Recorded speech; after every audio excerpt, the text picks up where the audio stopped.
पे बात करेंगे एडवांस टेस्ट यानी कि स्टेज 2 के बारे में। दोस्तों आपको ये तो पता होगा कि एडवांस टेस्ट में भी आपके 50 क्वेश्चन पूछे जाते हैं। ये 50 क्वेश्चन 20 क्वेश्चन यहाँ पे फिजिक्स के पूछे जाएंगे, 20 क्वेश्चन यहाँ पे मैथमेटिक्स के और 10 क्वेश्चन यहाँ पे केमिस्ट्री के पूछे जाते हैं। यहाँ पे प्रत्येक सही उत्तर के लिए आपको 3 नंबर दिया जाता है और यदि आप किसी क्वेश्चन के आंसर को गलत करते हैं तो 1 नंबर यहाँ पे काट लिया जाता है, यानी कि निगेटिव मार्किंग भी होती है।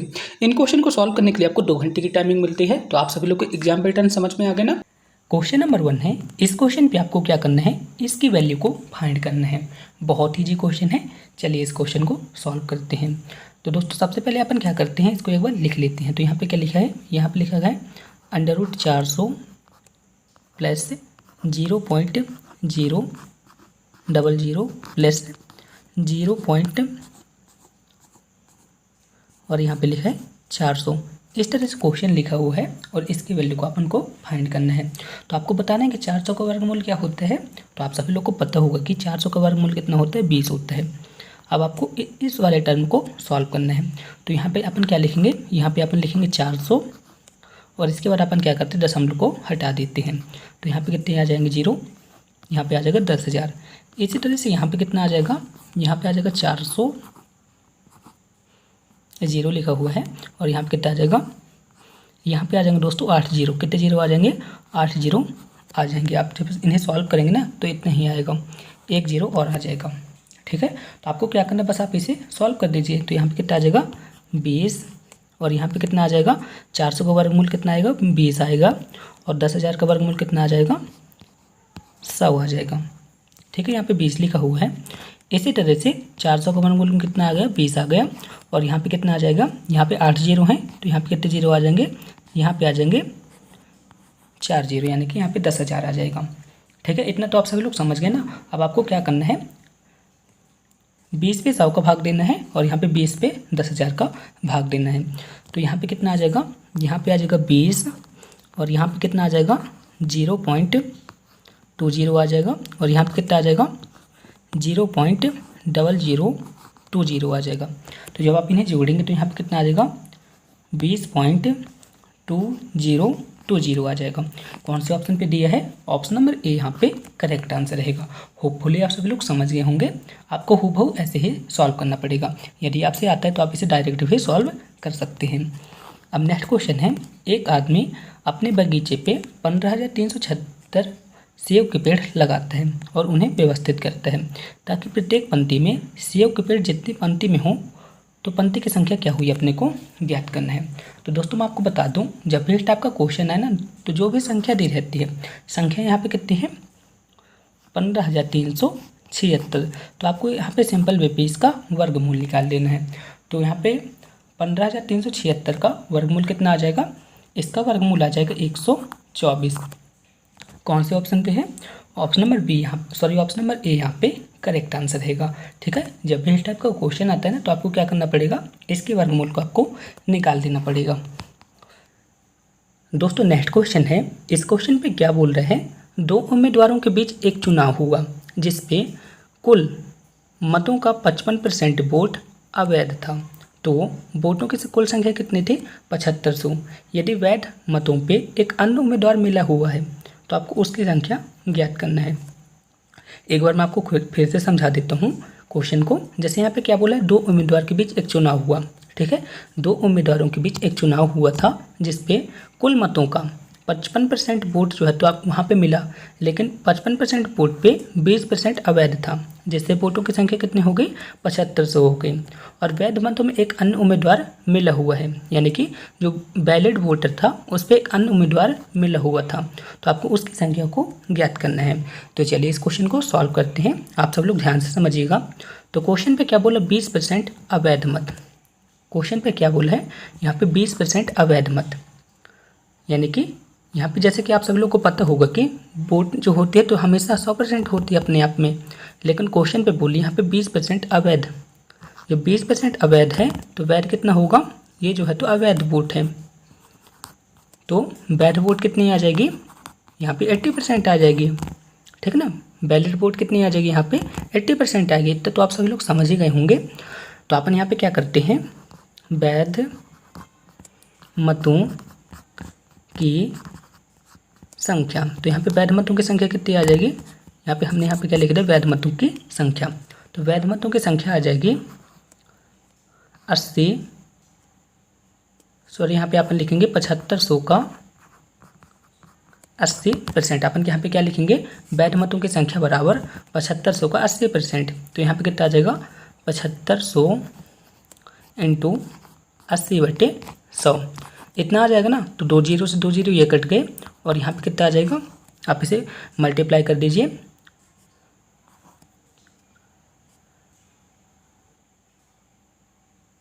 और यहाँ पे कितना आ जाएगा, 6000 आ जाएगा, ठीक है ना।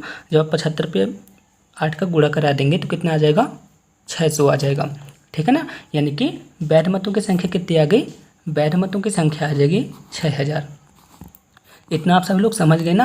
अब क्वेश्चन पे क्या बोला है, क्वेश्चन पे बोला है वैध मतों का 55% वोट, वैध मतों का 55% वोट, ठीक है ना। यहाँ पे क्या बोला है, वैध मतों का 55% वोट, वैध मतों का कितना परसेंट बोला है, 55% वोट है।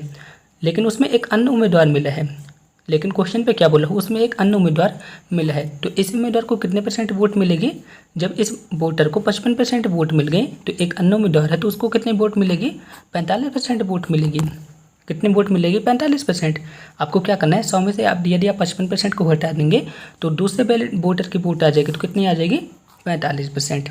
और अभी हमने टोटल बैलेट वोट कितने निकाले थे, 6000 निकाले थे, ठीक है ना। तो आपको यहाँ पे क्या करना पड़ेगा, 6000 का 45% आपको यहाँ पे निकाल देना है, ठीक है ना। तो अपन यहाँ पे क्या करेंगे, 6000 का 45% अपन यहाँ पे निकाल लेते हैं। तो यहाँ पे कितना आ जाएगा, आपको क्या करना है, 45 पे 6 का मल्टीप्लाई कर देना। तो यहाँ पे कितना आ जाएगा, यहाँ पे आ जाएगा 2700। यानी कि उस उम्मीदवार की संख्या कितनी है, उस उम्मीदवारों को वोटों की संख्या मिली है 2700। ऑप्शन नंबर ए यहाँ पे करेक्ट आंसर रहेगा। होपफुली आप सब लोग समझ गए होंगे। फिर भी आपको किसी भी तरह का डाउट है ना तो आप मुझसे कमेंट बॉक्स में पूछ सकते हैं। चलिए हम नेक्स्ट क्वेश्चन की ओर चलते हैं।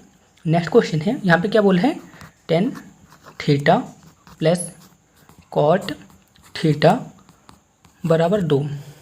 तो आपको बताना है कि tan square theta plus cot square theta इसकी वैल्यू क्या होगी।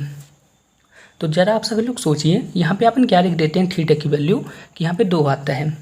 तो आप सभी लोग के मन में क्वेश्चन आ रहा होगा, यदि अपन थीटा की जगह 45 लिख देते हैं, क्योंकि दोस्तों tan 45 की वैल्यू कितनी होती है, 1 होती है। उसी तरह से कोट 45 की वैल्यू भी 1 होती है। तो अपना क्लियर हो गया कि यहाँ पे अपन को क्या करना पड़ेगा, थीटा की जगह 45 लिखना पड़ेगा। तो अपन यहाँ पे थीटा की जगह यहाँ पे भी 45 लिखेंगे तो यहाँ पे कितना आ जाएगा, 1 का स्क्वायर आ जाएगा। और यदि अपन यहाँ पे भी कोट की जगह 45 लिखेंगे, कोट थीटा बराबर 45, तो यहाँ पे भी कितना आ जाएगा, 1 का स्क्वायर आ जाएगा। यानी कि यहाँ पे भी इसका आंसर क्या रहेगा, 2 आ जाएगा। कौन से ऑप्शन पे 2 दिया है, ऑप्शन नंबर डी यहाँ पे करेक्ट आंसर रहेगा। दोस्तों नेक्स्ट क्वेश्चन है, इस क्वेश्चन पे क्या बोल रहे हैं, एक मीनार की पाद से 100 मीटर दूरी पर स्थित एक अन्य बिंदु से मीनार के शीर्ष का उन्नयन कोण कितना है, 30 अंश है। तो आपको क्या करना है, मीनार की ऊंचाई ज्ञात करना है। जैसे हमने एक मीनार बना दी है, ये एक मीनार है, ठीक है ना। ये एक 100 मीटर दूर एक बिंदु है, यहाँ से 100 मीटर दूर ये एक बिंदु है, ये एक बिंदु है ना। यहाँ पे हमने 30 अंश लिख दिया। मैंने आपको बताया था 30 अंश के सामने हमेशा क्या होता है, 1 होता है और यहाँ पे 3 होता है। 30 अंश के सामने हमेशा लंब 1 होता है और आधार √3 होता है। लेकिन दोस्तों यहाँ पे √3 की जगह क्या बताया गया है, √3 की जगह बताया गया है 100। तो अपन यहाँ पे किसकी मल्टीप्लाई करेंगे, यहाँ की यहाँ पे 100 आ जाएगा। तो यहाँ पे √3 की वैल्यू क्या बताई गई है, √3 की वैल्यू यहाँ पे बताई गई है 100। तो यहाँ पे 1 की वैल्यू कितनी आ जाएगी, 100/√3। यदि अपन √3 पे किसका मल्टीप्लाई कर देते हैं, 100/3 का, तो यहाँ पे कितना आ जाता है, यहाँ पे आ जाता है 100। तो दोस्तों आप यहाँ पे देख सकते हैं, अपन यहाँ पे किसका मल्टीप्लाई करे हैं, 100/√3। तो अपन यहाँ पे भी इसका मल्टीप्लाई करेंगे, तो यहाँ पे किसका मल्टीप्लाई करेंगे, 100/√3। तो दोस्तों यहाँ से आप देख पा रहे होंगे, यहाँ से अपन मीनार की ऊंचाई भी निकाल लिए और यहाँ पे आधार की दूरी भी अपन निकाल लिए। तो यहाँ पे कितना आ जाएगा, यहाँ पे मीनार की ऊंचाई आ जाएगी 100/√3। कौन से ऑप्शन पे दिया है, ऑप्शन नंबर सी यहाँ पे करेक्ट आंसर रहेगा। आई होप आप सभी लोग समझ गए होंगे। फिर भी आपको किसी भी तरह का डाउट है ना तो आप मुझसे कमेंट बॉक्स में पूछ सकते हैं। अब नेक्स्ट क्वेश्चन है, इस क्वेश्चन पे क्या बोला है, एक ठोस गोलार्ध की त्रिज्या कितनी है, 7 सेंटीमीटर है। तदनुसार उस वक्र के पृष्ठ पर उसके वक्र पृष्ठ का क्षेत्रफल कितना होगा। एक बार इस क्वेश्चन को फिर से समझते हैं। क्वेश्चन पे क्या बोला है, एक ठोस गोलार्ध है जिसकी त्रिज्या कितनी बताई है, 7 सेंटीमीटर। तो उसके आपको क्या करना है, वक्र पृष्ठ का क्षेत्रफल अपने को ज्ञात करना है। तो आप सभी लोग बताएं, यहाँ पे गोलार्ध लिखे यानी कि सेमी हेमिस्फीयर लिखा है, यानी कि अर्धगोला, यानी कि यहाँ पे कितना आ जाएगा, अर्धगोले का, यहाँ पे अपन लिखेंगे अर्धगोले का वक्र पृष्ठ का क्षेत्रफल, अर्धगोले का वक्र पृष्ठीय क्षेत्रफल। तो अर्धगोले का वक्र पृष्ठीय क्षेत्रफल कितना आ जाएगा, 2 पाई स्क्वायर आ जाएगा। कितना आ जाएगा दोस्तों, यहाँ पे अर्धगोले का वक्र पृष्ठीय क्षेत्रफल कितना आ जाएगा, 2 पाई स्क्वायर ये आ जाएगा। तो आपको यहाँ पे क्या करना पड़ेगा, यहाँ पे आर की वैल्यू कितनी बताई गई, 7 बताई गई है। तो यहाँ पे अपन क्या लिखेंगे, 2/पाई/7 इंटू 7 आ जाएगा। एक साथ ये कट गया। अब यहाँ पे कितना आ जाएगा, 14 इंटू 22 आ जाएगा। कितना आ जाएगा, 14 इंटू 22 आ जाएगा। तो जब अपन इसका मल्टीप्लाई करेंगे तो यहाँ पे कितना आ जाएगा, 308 वर्ग सेंटीमीटर आ जाएगा। कौन से ऑप्शन पे दिया है, ऑप्शन नंबर सी यहाँ पे करेक्ट आंसर रहेगा। होपफुली आप सभी लोग समझ गए होंगे। अब चलिए नेक्स्ट क्वेश्चन की ओर चलते हैं। नेक्स्ट क्वेश्चन है, निम्नलिखित में से कौन सी संख्या काल्पनिक है। आपको बताना है कि ऐसी कौन सी संख्या जो कि काल्पनिक है। तो कौन सी संख्या काल्पनिक है, 3i भी काल्पनिक है, ये भी काल्पनिक संख्या है और ये भी एक काल्पनिक संख्या है। तो यहाँ पे ऑप्शन नंबर डी यहाँ पे करेक्ट आंसर रहेगा। दोस्तों बहुत ही इंपॉर्टेंट क्वेश्चन है और आपके एग्जाम पे पूछा गया क्वेश्चन है। अब चलिए नेक्स्ट क्वेश्चन की ओर चलते हैं। दोस्तों नेक्स्ट क्वेश्चन है, इस क्वेश्चन पे एक सीरीज दी है, इस सीरीज का आपका nवां पद ज्ञात करना है। बहुत ईजी क्वेश्चन है दोस्तों और आपके एग्जाम पे इस टाइप के क्वेश्चन पूछे जाते हैं। तो दोस्तों सबसे पहले आप सब लोग मुझे बताएं कि ये कौन सी सीरीज है। यहाँ पे एक सीरीज लिखी है 1, 5, 9, 13, 17। तो ये कौन सी सीरीज होगी दोस्तों, ये होगी समांतर श्रेणी। क्योंकि दोस्तों यदि अपन 5 से 1 यहाँ तक जाते हैं तो कितना अंतर आ रहा है, यहाँ पे 4 का अंतर आएगा। यदि अपन 9 से 5 की तरफ जाएंगे तो यहाँ पे कितना अंतर आएगा, 4 का आएगा। यानी कि आप इन सभी के बीच में डिफरेंस कितना है, 4 है। यदि अपन 13 में से 9 को घटाएंगे तो 4 आएगा। यदि अपन 17 में से 13 को घटाएंगे तो 4 आएगा। यानी कि इन सभी के बीच डिफरेंस जो है तो सेम है। इसलिए दोस्तों ये हो गई समांतर श्रेणी। और समांतर श्रेणी के nवां पद क्या होता है, समांतर श्रेणी के nवां पद होता है a + n-1 d होता है। a की वैल्यू यहाँ पे क्या रहेगी, आप सभी लोग बताएं। तो a की वैल्यू यहाँ पे रहेगी 1, ठीक है ना। प्रथम पद तो यहाँ पे 1 ही है, तो यहाँ पे a की वैल्यू कितनी रहेगी, 1 रहेगी। तो अपन यहाँ पे a की जगह क्या रखेंगे, 1 रखेंगे। यहाँ पे लिखेंगे n-1 और d की जगह अपन यहाँ पे क्या लिखेंगे, 4 लिख देंगे, ठीक है। अब अपन यहाँ पे क्या लिखेंगे, tn बराबर 1 + n-1 और यहाँ पे कितना था, यहाँ पे था 4। तो यहाँ पे कितना आ जाएगा, 4n-4 और यहाँ पे कितना आ जाएगा, यहाँ पे आ जाएगा +1। तो यहाँ पे कितना आ जाएगा दोस्तों, 4n-3। यानी कि nवां पद कितना आ जाएगा, nवां पद आ जाएगा 4n-3। कौन से ऑप्शन पे लिखा है, ऑप्शन नंबर सी यहाँ पे इसका करेक्ट आंसर रहेगा। अब दोस्तों नेक्स्ट क्वेश्चन है, किसी गुणोत्तर श्रेणी का तीसरा और 8वें पद का गुणनफल कितना है। तीसरे और 8वें पद का गुणनफल यहाँ पे बताया गया है 243, ठीक है ना। अब क्वेश्चन पे बोला है यदि चौथा पद कितना है, यदि चौथा पद 3 हो तो 7वें पद अपने को ज्ञात करना है। तो क्वेश्चन के हिसाब से अपन क्या करते हैं, तीसरे और 8वें पद को आपस में मल्टीप्लाई कर देते हैं। तो यहाँ पे गुणोत्तर श्रेणी का तीसरा पद क्या आ जाएगा, गुणोत्तर श्रेणी का तीसरा पद आ जाएगा AR² और 8वां पद कितना आ जाएगा, 8वां पद आ जाएगा AR7। इसका मल्टीप्लाई क्वेश्चन पे कितना बताया गया, 243 बताया गया है, ठीक है। अब आपको क्या करना है, इसका मल्टीप्लाई कर देंगे तो यहाँ पे कितना आ जाएगा, A² R9 बराबर 243। अब क्वेश्चन पे क्या बोल रहा है, यदि चौथा पद यहाँ पे कितना बताया गया है, चौथा पद यहाँ पे बताया गया 3। तो यहाँ पे कितना आ जाएगा, AR3 बराबर यहाँ पे कितना आ जाएगा, यहाँ पे 3 बताया गया। यानी कि चौथा पद कितना बताया गया, यहाँ पे 3 बताया गया है, ठीक है ना। इतना आपको समझ आ गया ना। आपको अब क्या करना है, यहाँ पे हमने समीकरण 1 दे दिया और इसको अपन समीकरण 2 दे दिया। समीकरण 1 में समीकरण 2 का भाग देने पर यहाँ पे क्या है ए स्क्वायर आर 9 बराबर 243 और यहाँ पे क्या है ए आर 3 बराबर यहाँ पे कितना है 3 है। इसको अपन भाग दे देते हैं। तो जब आप इसे भाग देंगे तो यहाँ पे कितना आ जाएगा ए आर 6 बराबर यहाँ पे कितना आ जाएगा 81 आ जाएगा।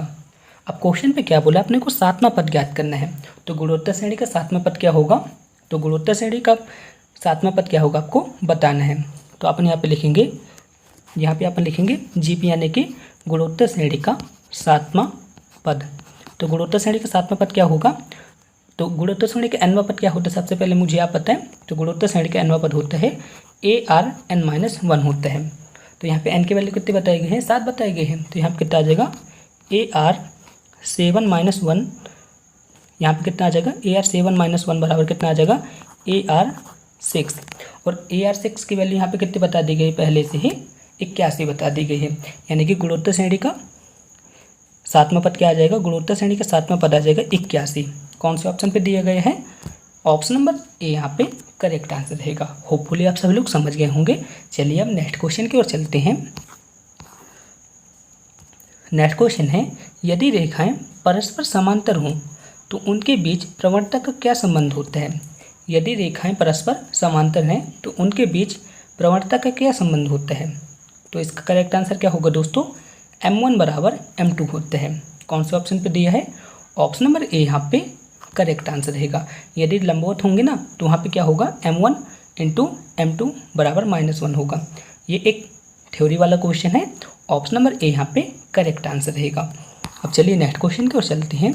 नेक्स्ट क्वेश्चन है, यहाँ पे त्रिभुज के 3 शीर्ष दिए गए हैं, 2, 3, -2, -5, 3 और 5 दिए गए हैं। तो आपको ये क्या करना है, त्रिभुज का केंद्रक ज्ञात करना है। तो त्रिभुज का केंद्रक क्या होता है, त्रिभुज का केंद्रक होता है x1 x2 x3 बटे 3 और यहाँ पे कितना आ जाएगा y1 y2 प्लस y3 बटे 3। ठीक है, x1 की जगह अपन क्या लिखेंगे, x1 की जगह अपन लिखेंगे 2, x2 की जगह अपन क्या लिखेंगे, x2 की जगह भी अपन लिखेंगे -2 और x3 की जगह अपन क्या लिखेंगे 3 लिखेंगे और बटे यहाँ पे 3 लिखा रहेगा। इसी तरह से यहाँ पे कितना आ जाएगा, y1 की जगह अपन क्या लिखेंगे 3 लिखेंगे, y2 की जगह क्या लिखेंगे यहाँ पे प्लस है और यहाँ पे माइनस, तो यहाँ पे माइनस ही आ जाएगा और यहाँ पे कितना आ जाएगा y3 की जगह अपन क्या लिखेंगे, y3 की जगह लिखेंगे अपन 5 लिखेंगे और यहाँ पे 3 तो आ ही जाएगा। तो ये कट गया, ये कट गया। इसी तरह से दोस्तों यहाँ पे जब प्लस और माइनस का मल्टीप्लाई होगा तो यहाँ पे माइनस आ जाएगा, तो -2 से +2 कट जाएगा। यहाँ पे 3/3 रहेगा और यहाँ पे 3/3 रहेगा।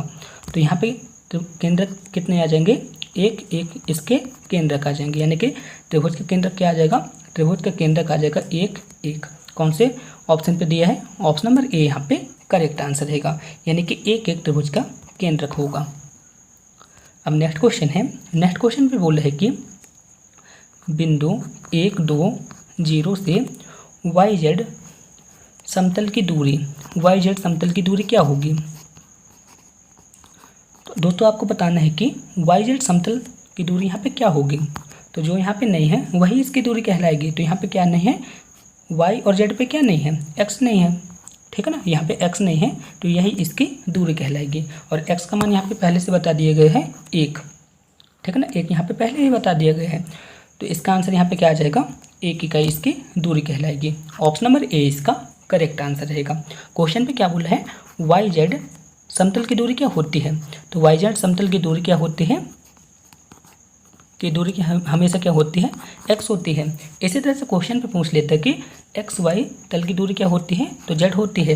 इसी तरह से यदि ZX की दूरी पूछ लेते तो Y होती, ठीक है ना। तो आप उसे चेक कर लीजिएगा। जैसे यहाँ पे YZ के लिए पूछा था ना, तो यहाँ पे X की वैल्यू, X यहाँ पे कितना है 1 है, तो यहाँ पे 1 आ जाएगा। यदि XY दिया रहता तो यहाँ पे Z की वैल्यू पूछता तो Z यहाँ पे कितना आ जाए 0 आ जाता, ठीक है ना। तो ऑप्शन नंबर ए यहाँ पे करेक्ट आंसर रहेगा। आई होप आप सभी लोग समझ गए होंगे। दोस्तों नेक्स्ट क्वेश्चन है, इस क्वेश्चन पे क्या बोल रहा है, sin x का अवकलज क्या होगा, यानी कि इसका अवकलन क्या होगा। तो अपन यहाँ पे क्या करते हैं, अपन यहाँ पे लिख दिया sin x हमने लिख दिया। इसको अपन क्या मान लेते हैं, y मान लेते हैं। अब अपने क्या करते हैं, इसको x के सापेक्ष इसका अवकलन करते हैं। तो इसके x के सापेक्ष अवकलन करेंगे तो यहाँ पे कितना आ जाएगा, d/dt डी एक्स आ जाएगा, यहाँ पे भी क्या आ जाएगा डी अपन डी एक्स आ जाएगा। ठीक है, अपन साइन का जब अवकलन करते हैं तो क्या आता है कॉस, साइन का अवकलन करते हैं तो कॉस आता है। ठीक है ना, कॉस साइन एक्स का अवकलन करते हैं तो कॉस एक्स आता है।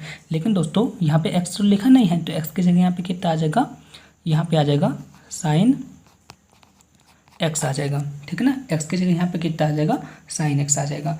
लेकिन दोस्तों यहाँ पे एक बार फिर से अवकलन होगा, यहाँ पे किसका अवकलन होगा डी अपन डी एक्स, यहाँ पे साइन एक्स का एक बार फिर से अवकलन होगा। तो यहाँ पे कितना आ जाएगा, यहाँ पे तो ये तो लिखा ही रहेगा एज इट इज, तो यहाँ पे कितना आ जाएगा साइन एक्स का अवकलन कितना आ जाएगा कॉस एक्स आ जाएगा। तो कुछ इस तरह से आपके पास रहेगा आंसर। दोस्तों यदि आप एनपीसीएल एग्जाम की तैयारी कर रहे हैं तो मैं आपको बता दूं, एनपीसीएल पे जो ऑपरेटर का एग्जाम होता है ना, उसके लिए कंप्लीट स्टडी मटेरियल मैं आपको सिर्फ 29 रुपये में प्रोवाइड करा रहा हूं।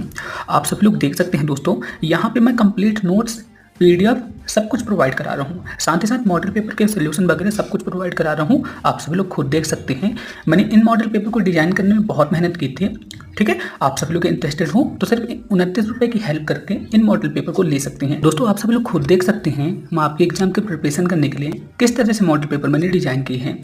यहाँ पे दोस्तों मैं 10 प्रिलिमिनरी टेस्ट, 15 एडवांस टेस्ट और यहाँ पे PYQ, यदि इंटरेस्टेड हो तो आप इन मॉडल पेपर को ले सकते हैं। ये आपके एग्जाम के लिए बहुत ज़्यादा इंपॉर्टेंट होने वाले हैं। चलिए हम नेक्स्ट क्वेश्चन की ओर चलते हैं। दोस्तों नेक्स्ट क्वेश्चन है, इस क्वेश्चन पे क्या बोले हैं, मोड ऑफ ए की वैल्यू यहाँ पे 2, मोड ऑफ बी की वैल्यू 5, ए इंटू बी ए क्रॉस बी यहाँ पे कितना बताएगा 8 बताया गया है। तो इसके वैल्यू को अपने को फाइंड करना है। तो दोस्तों आप सब लोग मुझे बताएं कि mod of A cross B इसकी वैल्यू क्या होती है।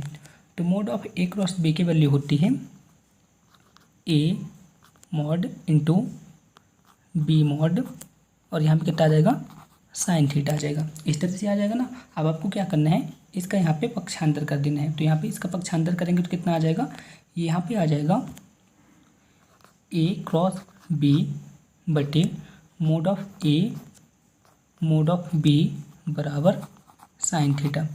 इतना आ गया ना दोस्तों। अब आपको क्या करना है, यहाँ पे mod of A into mod of B इसकी वैल्यू क्वेश्चन पे कितनी बताई गई है, इसकी वैल्यू क्वेश्चन पे बताई गई है 8।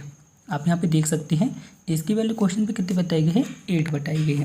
तो अपन इसकी जगह 8 लिख देंगे, मोड ऑफ ए की जगह कितने लिख देंगे अपन 2 लिख देंगे और मोड ऑफ बी की जगह अपन यहाँ पे क्या लिख देंगे 5 लिख देंगे। तो यहाँ पे साइन थीटा क्या आ जाएगा, यहाँ पे साइन थीटा आ जाएगा 8/10। ठीक है ना, यहाँ पे साइन थीटा क्या आ चुका है, यहाँ पे साइन थीटा आ चुका है 8/10, यानी कि अपन इसे क्या लिख सकते हैं 4/5 लिख सकते हैं। इसी तरह से दोस्तों यहाँ पे साइन है ना, तो कॉस यहाँ पे कितना आ जाएगा, तो कॉस यहाँ पे आ जाएगा कॉस थीटा, यहाँ पे आ जाएगा √1 - 4/5 का स्क्वायर। तो जब आप इसे सॉल्व करेंगे तो यहाँ पे कॉस थीटा की वैल्यू कितनी आ जाएगी, तो यहाँ पे कॉस थीटा की वैल्यू आ जाएगी 3/5। ठीक है ना, कॉस थीटा की वैल्यू यहाँ पे कितनी आ जाएगी 3/5 आ जाएगी। आप सभी लोग सोच रहे होंगे यहाँ पे मैंने क्या लिखा है, तो आप सभी लोग को पता होगी कि कॉस थीटा बराबर क्या होता है √1 - साइन स्क्वायर थीटा, और साइन स्क्वायर थीटा की वैल्यू कितनी थी 4/5 थी। तो इसलिए यहाँ पे कॉस थीटा की वैल्यू कितनी आ गई है 3/5 आ चुकी है। अब क्वेश्चन पे क्या बोला है, क्वेश्चन पे बोला है ए इंटू बी इसकी वैल्यू को अपने को फाइंड करना है। तो यहाँ पे कितना आ जाएगा mod of A into mod of B और यहाँ पे कितना आ जाएगा कॉस थीटा आ जाएगा। क्रॉस पे क्या होता है साइन आता है और इंटू पे क्या होता है कॉस आता है। तो यहाँ पे अपन क्या लिखेंगे 2 लिखेंगे, यहाँ पे अपन 5 लिखेंगे और कॉस थीटा की जगह अपन क्या लिखेंगे 3/5 लिख देंगे। तो ये 5 से ये 5 कट जाएगा, तो यहाँ पे कितना आ जाएगा 2 और 3 का आपस में मल्टीप्लाई कर देंगे तो कितना आ जाएगा 6 आ जाएगा। यानी कि ए इंटू बी की वैल्यू कितनी आ जाएगी, ए इंटू बी की वैल्यू आ जाएगी 6। कौन से ऑप्शन पे है, ऑप्शन नंबर ए यहाँ पे करेक्ट आंसर रहेगा। चलिए हम नेक्स्ट क्वेश्चन की ओर चलते हैं। दोस्तों नेक्स्ट क्वेश्चन है, इस क्वेश्चन पे क्या बोला है, विराट कोहली की 11 पारियों में कुछ रन औसत था, 12वीं पारी में वह 120 रन बनाता है, जिससे उसका औसत कितना बढ़ जाता है 5 रन बढ़ जाता है। तो उसका नया औसत क्या होगा आपको ज्ञात करना है। तो चलिए इस क्वेश्चन को सॉल्व करते हैं। तो दोस्तों मैं आपको यहाँ पे इसी ट्रिक के माध्यम से आपको सॉल्व कराऊंगा, तो आप सब लोग ध्यान से देखिएगा। तो क्वेश्चन पे क्या बोल रहे हैं, 12वीं पारी में क्या करता है 120 रन बनाता है, 12वीं पारी में वह 120 रन बनाते हैं, जिससे उसका औसत में कितने रन बढ़ जाते हैं 5 रन बढ़ जाते हैं। तो अपन यहाँ पे क्या करेंगे 12 × 5, यहाँ पे कितना आ जाएगा 60। और मैंने एक वीडियो पे आपको बताया था जब भी यहाँ पे रन बढ़ जाते हैं ना, जब भी रन यहाँ पे बढ़ जाते हैं तो बढ़ने वाले केस में हमेशा वहाँ पे माइनस करते हैं, बढ़ने वाले केस में हमेशा वहाँ पे माइनस करते हैं और घटने वाले केस पे वहाँ पे प्लस करते हैं। ठीक ना, बढ़ने वाले केस में अपन क्या करते हैं, माइनस करते हैं और घटने वाले केस पे अपन क्या करते हैं, प्लस करते हैं। ठीक है ना, तो यहाँ पे क्या बोलता है 5 रन बढ़ जाते हैं, औसत पे कितने रन बढ़ जाते हैं, 5 रन बढ़ जाते हैं। तो अपन यहाँ पे क्या करेंगे, माइनस करेंगे।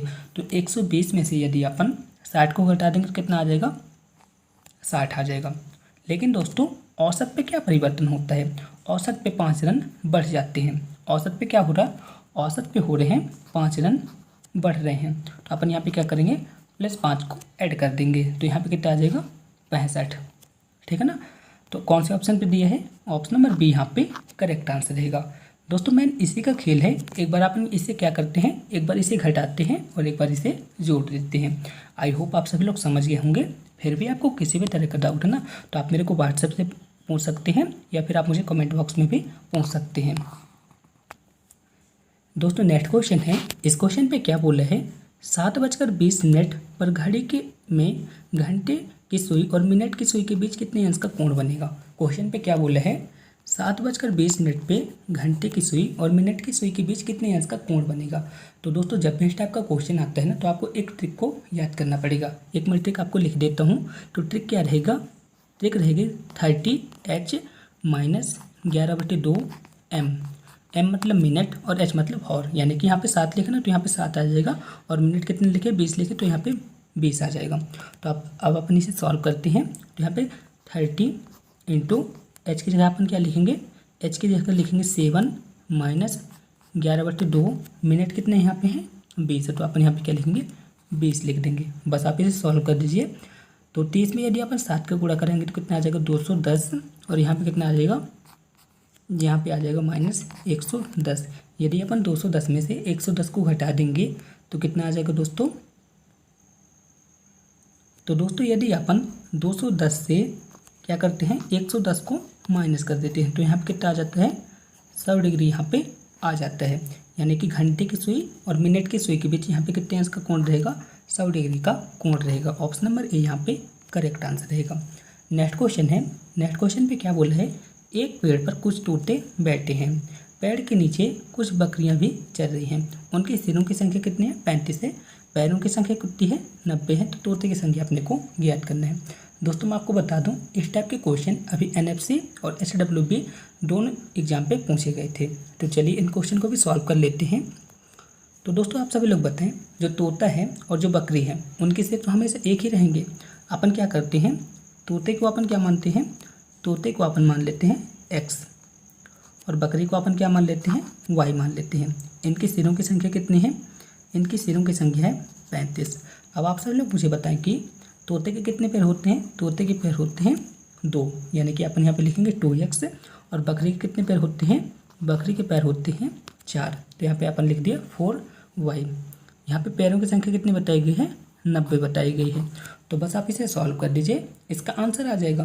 तो जब आप इन्हें सॉल्व करेंगे ना, मैं आपको यहाँ पे सॉल्व करके नहीं बताऊँगा, बहुत ईजी है। तो यहाँ पे X की वैल्यू कितनी आ जाएगी, X की वैल्यू यहाँ पे आ जाएगी 25 और Y की वैल्यू यहाँ पे कितनी आ जाएगी, 10 आ जाएगी।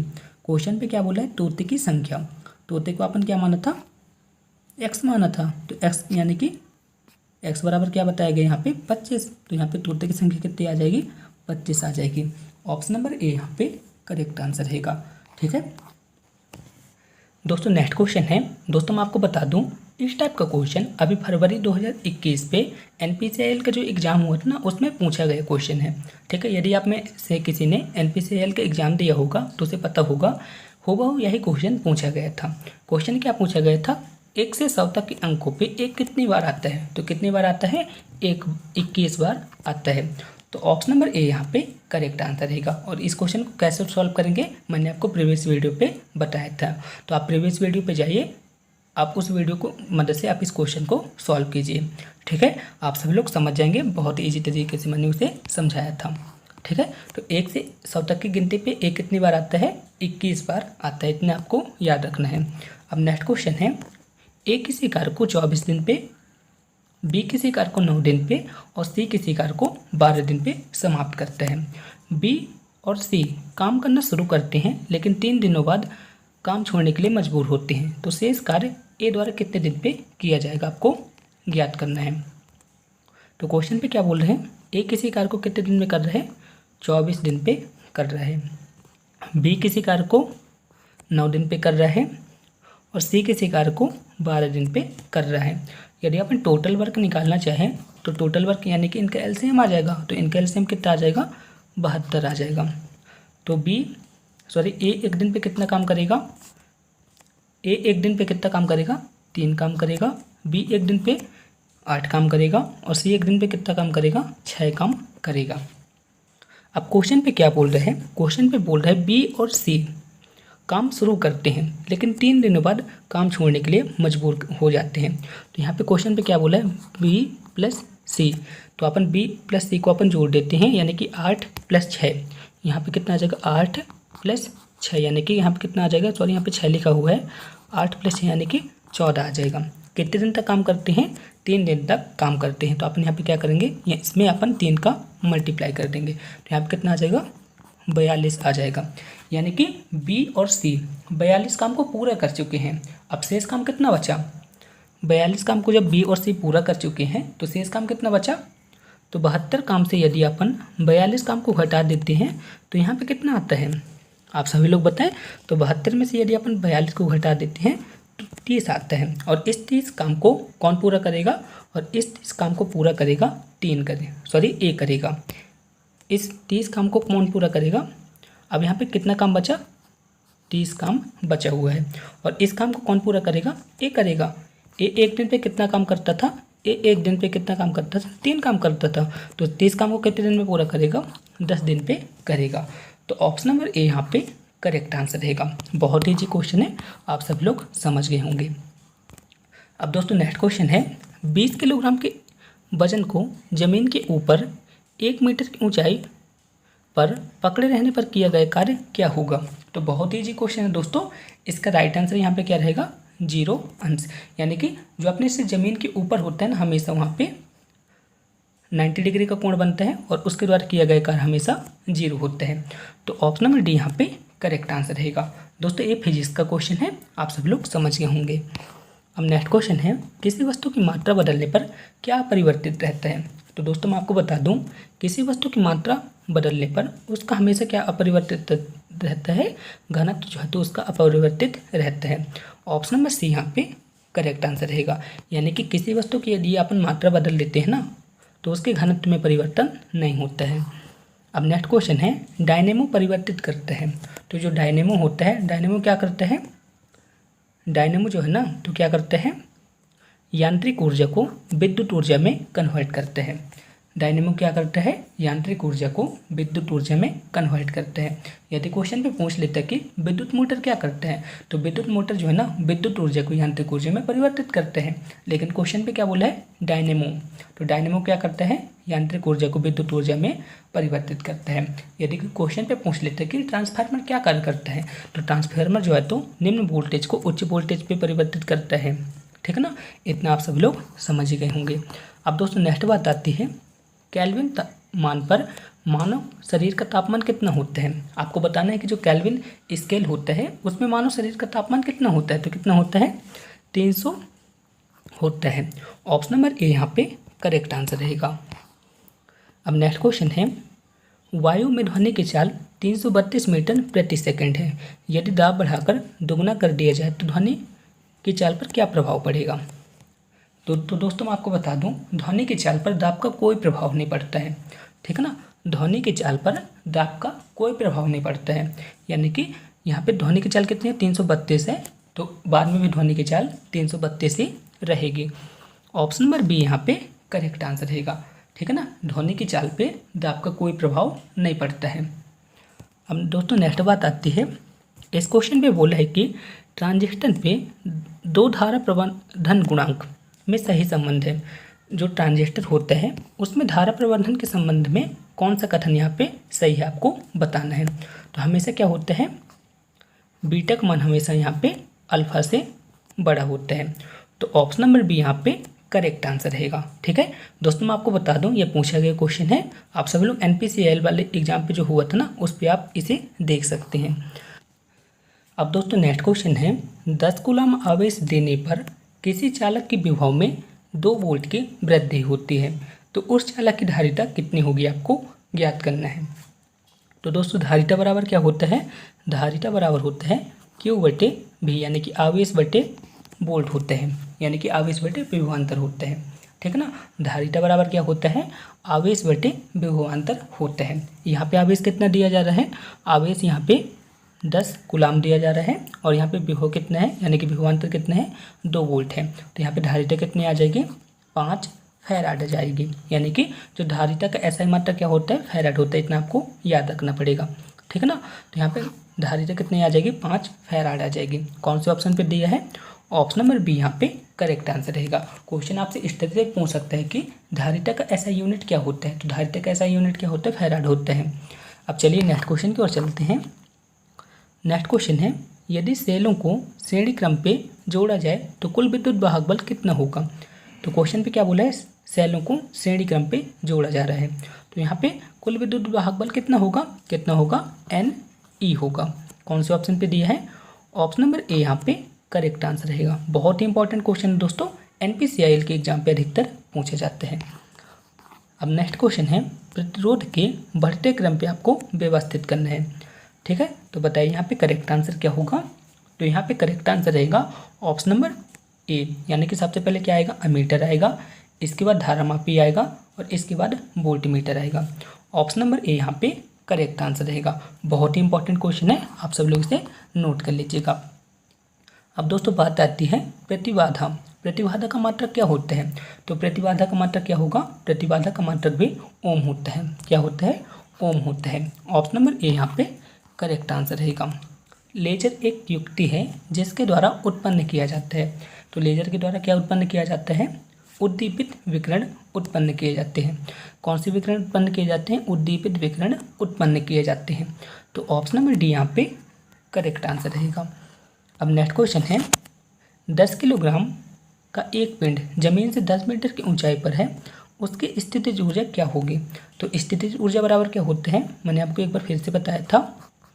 स्थितिज ऊर्जा यहाँ पे क्या होगी, तो स्थितिज ऊर्जा यहाँ पे होगी mgh होगी। स्थितिज ऊर्जा यहाँ पे क्या होगी mgh होगी। यहाँ पे m बराबर क्या है 10 किलोग्राम, g बराबर यहाँ पे कितना आ जाएगा 9.8 आ जाएगा और h की वैल्यू यहाँ पे कितनी है 10 दी हुई है, तो यहाँ पे कितना आ जाएगा 980 जूल। ऑप्शन नंबर बी यहाँ पे करेक्ट आंसर रहेगा। नेक्स्ट क्वेश्चन है भारहीनता होती है, भारहीनता की स्थिति पे क्या होता है, गुरुत्वाकर्षण बल शून्य हो जाता है, तो ऑप्शन नंबर ए यहाँ पे करेक्ट आंसर रहेगा। नेक्स्ट क्वेश्चन है निम्नलिखित में से किसमें सर्वोच्च विशिष्ट ऊष्मा का मान होता है। आपको बताना है कि इन सभी में किसमें विशिष्ट ऊष्मा का मान सबसे ज़्यादा होता है, तो किसमें होता है जल पे, यानी कि पानी में सर्वाधिक विशिष्ट ऊष्मा होती है, तो ऑप्शन नंबर डी यहाँ पे करेक्ट आंसर रहेगा। अब नेक्स्ट क्वेश्चन है क्रिकेट की गेंद को किस कोण पर मारा जाना चाहिए ताकि वह अधिकतम दूरी तय कर सके। तो किस कोण पर मारा जाना चाहिए, 45 अंश के कोण पर मारा जाना चाहिए। ऑप्शन नंबर सी यहाँ पे करेक्ट आंसर रहेगा। अब नेक्स्ट क्वेश्चन है इंद्रधनुष किस रंग का विक्षेपण अधिक होता है। आपको बताना है कि जो इंद्रधनुष होता है उसमें किस रंग का विक्षेपण अधिक होता है, तो किसका विक्षेपण अधिक होता है, बैगनी रंग का विक्षेपण अधिक होता है और सबसे कम किसका होता है, लाल रंग का विक्षेपण सबसे कम होता है।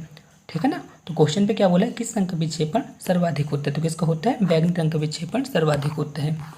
अब नेक्स्ट क्वेश्चन है 1 माइक्रोन में कितने मीटर होते हैं। आपको बताना है कि 1 माइक्रोन पे कितने मीटर होते हैं, तो 1 माइक्रोन पे कितने मीटर होते हैं 10⁻⁻6 मीटर होते हैं। आपको इसे याद रखना पड़ेगा, 1 माइक्रोन पे कितने मीटर होते हैं 10⁻⁻6 मीटर होते हैं। ऑप्शन नंबर सी यहाँ पे करेक्ट आंसर रहेगा। और दोस्तों मैं आपको बता दूँ ये क्वेश्चन 12 के 2018 वाले एग्जाम पे पूछा गया क्वेश्चन है। अब नेक्स्ट क्वेश्चन है एक कण का द्रव्यमान m तथा संवेग p है, तो इसकी गतिज ऊर्जा क्या होगी, तो इसकी गतिज ऊर्जा क्या होगी आप सभी लोग बताएं। एक कण का द्रव्यमान कितना है m है, संवेग कितना है P है। तो इसकी गतिज ऊर्जा क्या होगी, यानी कि गतिज ऊर्जा और संवेग के बीच यहाँ पे डिफरेंस पूछा है, यानी कि इसका रिलेशन पूछा है। गतिज ऊर्जा और संवेग के बीच यहाँ पे रिलेशन क्या होते हैं, P²/2m बराबर के होता है। ये इसके बीच एक रिलेशन होता है। आपने कई बार देखा होगा यहाँ पे इस तरह से लिखा रहता है P √2m के, यानी कि संवेग और गतिज ऊर्जा के बीच ये संबंध को प्रकट करते हैं, ठीक है ना। तो इसको अपन क्या लिख सकते हैं, इसको अपन लिख सकते हैं K बराबर P²/2m, ठीक है ना। कौन से ऑप्शन पे दिया है, ऑप्शन नंबर सी यहाँ पे करेक्ट आंसर रहेगा। अब नेक्स्ट क्वेश्चन है, रुक रुक कर धारा प्राप्त करने के लिए किस प्रकार के सेल का प्रयोग किया जाता है। तो किस प्रकार के सेल का प्रयोग किया जाता है, लेक्लांसी सेल का प्रयोग किया जाता है। तो ऑप्शन नंबर बी यहाँ पे करेक्ट आंसर रहेगा। नेक्स्ट क्वेश्चन है, चुंबकीय फ्लक्स का एसआई मात्रक क्या होता है। तो चुंबकीय फ्लक्स का एसआई मात्रक होता है वेबर, यानी कि ऑप्शन नंबर ए यहाँ पे करेक्ट आंसर रहेगा। नेक्स्ट क्वेश्चन है, डी ब्रोगली समीकरण होता है। आपको बताना है कि डी ब्रोगली समीकरण क्या होता है। तो डी ब्रोगली समीकरण होता है लैम्डा बराबर H/, द्रव्यमान इंटू वेग होता है, ठीक है ना। यानी सी यानी यहाँ पे क्या होगा, प्रकाश का वेग, और मतलब मॉस यानी कि द्रव्यमान हो गए। तो कौन से ऑप्शन पे दिया है, ऑप्शन नंबर बी यहाँ पे करेक्ट आंसर रहेगा। अब दोस्तों नेक्स्ट क्वेश्चन है, ताप बढ़ाने पर द्रवों की सांद्रता पर क्या प्रभाव पड़ता है। तो ताप बढ़ाने पर द्रवों की सांद्रता पर क्या प्रभाव पड़ता है, तो द्रवों की सांद्रता घटती है। ऑप्शन नंबर बी यहाँ पे करेक्ट आंसर रहेगा। अब नेक्स्ट क्वेश्चन है, भोजन की ऊर्जा की इकाई किसमें मापी जाती है। दोस्तों अब केमिस्ट्री के क्वेश्चन आ चुके हैं, तो चलिए केमिस्ट्री के क्वेश्चन को भी सॉल्व करते हैं। तो केमिस्ट्री का पहला क्वेश्चन है, भोजन की ऊर्जा किस इकाई में व्यक्त की जाती है। तो किस इकाई में व्यक्त की जाती है, कैलोरी पे व्यक्त की जाती है। तो ऑप्शन नंबर ए यहाँ पे करेक्ट आंसर रहेगा। दोस्तों अब नेक्स्ट क्वेश्चन है, इस क्वेश्चन पे आपको IUPAC नाम ज्ञात करना है, जो कि बहुत ज़्यादा इंपॉर्टेंट है। मैं आपको बता दूं, अभी HWB का एक जो एग्जाम हुआ ना, उस पर पूछा गया क्वेश्चन है। तो चलिए इस टाइप के क्वेश्चन को भी सॉल्व कर लेते हैं। तो यहाँ पे अपन क्या लिखेंगे, यहाँ पे अपन लिखेंगे CH3CH CH, यहाँ पे लिखेंगे COOH, अपन यहाँ पे लिख देते हैं। अब अपन यहाँ पे क्या करेंगे, कार्बन के क्रम को लिख देंगे। तो यहाँ पे पहला कार्बन हो गया, ये दूसरा कार्बन हो गया, ये तीसरा, और ये चौथा कार्बन यहाँ पे हो गया। तो यहाँ पे 4 कार्बन है, तो यहाँ पे क्या आ जाएगा, यहाँ पे आ जाएगा ब्यूट, यहाँ पे ब्यूट आ गया ना। और यहाँ पे कितना आ जाएगा, यहाँ पे आ जाएगा 2 इन, और यहाँ पे कितना आ जाएगा, यहाँ पे आ जाएगा 1 ओइक अम्ल, ओइक अम्ल। तो आप सभी लोग बताइए ये आंसर कौन से ऑप्शन पे है। तो आप यहाँ पे देखेंगे ये ऑप्शन किसी भी ऑप्शन पे नहीं है। तो अपन यहाँ पे थोड़ा सा व्यवस्थित कर सकते हैं। तो अपन यहाँ पे क्या लिख सकते हैं, 2 ब्यूटेन 1 ओइक अम्ल, इस तरह से अपन लिख सकते हैं ना। तो ये कौन से ऑप्शन पे है, ये जो है तो ऑप्शन नंबर ए पे है। तो ऑप्शन नंबर ए यहाँ पे करेक्ट आंसर रहेगा। इस तरह से दोस्तों आपको IUPAC नाम लिखते आना चाहिए। अब नेक्स्ट क्वेश्चन है, अम्ल वर्षा कराने वाली मुख्य गैस है। तो अम्ल वर्षा किस किस गैस के कारण होती है, NO2 के कारण होती है और SO2 के कारण होती है। तो ऑप्शन नंबर सी यहाँ पे करेक्ट आंसर रहेगा। अब नेक्स्ट क्वेश्चन है, अल्कोहल उद्योग पे किस कवक का प्रयोग किया जाता है। तो अल्कोहल उद्योग पे किस कवक का उपयोग किया जाता है, ईस्ट का प्रयोग किया जाता है। तो ऑप्शन नंबर सी यहाँ पे करेक्ट आंसर रहेगा। दोस्तों अब नेक्स्ट क्वेश्चन है, इस क्वेश्चन पे क्या बोल रहा है, सोल्डर किसके मिश्र धातु है। आपको बताना है कि सोल्डर किसके मिश्र धातु है। तो सोल्डर किसके किसके मिश्र धातु होती है, सोल्डर लेड प्लस टिन की मिश्र धातु होती है। किसकी किसकी होती है, सीसा प्लस टिन की मिश्र धातु होती है। कौन से ऑप्शन पे लिखा है, ये किसी भी ऑप्शन पे नहीं लिखा है। तो आपको इसे सुधार लेना है। सोल्डर किसकी मिश्र धातु होती है, लेड और टिन की मिश्र धातु होती है। तो आप इसे सुधार सकते हैं। यहाँ पे कांसा की जगह क्या आ जाएगा, यहाँ पे कांसा की जगह आ जाएगा सीसा आ जाएगा, ठीक है ना। टिन और सीसा की मिश्र धातु है। तो आप इसे सुधार भी सकते हैं या फिर आप इसे याद कर लीजिए। सोल्डर किसकी मिश्र धातु होती है, लेड और टिन की मिश्र धातु होती है। अब नेक्स्ट क्वेश्चन है, पीने के पानी को शुद्ध करने के लिए निम्न में से किस गैस का उपयोग किया जाता है। तो किसका प्रयोग किया जाता है, क्लोरीन का प्रयोग किया जाता है। ऑप्शन नंबर सी इसका यहाँ पे करेक्ट आंसर रहेगा। नेक्स्ट क्वेश्चन है, मोम क्या है। तो मोम क्या है, एक एल्डिहाइड है। ऑप्शन नंबर बी यहाँ पे करेक्ट आंसर रहेगा। नेक्स्ट क्वेश्चन है, 24 कैरेट के सोने पे उसकी शुद्धता का प्रतिशत कितना होता है। तो आप सभी लोग को पता होगा कि जो 24 कैरेट का सोना होता है ना, एकदम शुद्ध होता है, तो उसके प्रतिशत कितना आ जाएगा, 100% शुद्ध होगा। ऑप्शन नंबर ए यहाँ पे करेक्ट आंसर रहेगा। नेक्स्ट क्वेश्चन है, लोहे के ऊपर जिंक की परत को चढ़ाने को क्या कहा जाता है। लोहे के ऊपर जिंक की परत को चढ़ाना क्या कहलाता है, गैल्वेनाइजेशन कहलाता है। तो ऑप्शन नंबर ए यहाँ पे करेक्ट आंसर रहेगा। मैं आपको बता दूं, NPCIL के एग्जाम पे पूछा गया क्वेश्चन है। ऑप्शन नंबर ए यहाँ पे करेक्ट आंसर रहेगा। होपफुली आप सभी लोग समझ गए होंगे। फिर भी आपको किसी भी तरह का डाउट है ना, तो आप मुझसे कमेंट बॉक्स में बोल सकते हैं। दोस्तों यदि आप NPCL एग्जाम की तैयारी कर रहे हैं तो मैं आपको बता दूं, NPCL पे जो ऑपरेटर का एग्जाम होता है ना, उसके लिए कंप्लीट स्टडी मटेरियल मैं आपको सिर्फ 29 रुपये में प्रोवाइड करा रहा हूँ। आप सब लोग देख सकते हैं दोस्तों, यहाँ पे मैं कंप्लीट नोट्स, PDF सब कुछ प्रोवाइड करा रहा हूँ। साथ ही साथ मॉडल पेपर के सोल्यूशन वगैरह सब कुछ प्रोवाइड करा रहा हूँ। आप सभी लोग खुद देख सकते हैं, मैंने इन मॉडल पेपर को डिजाइन करने में बहुत मेहनत की थी।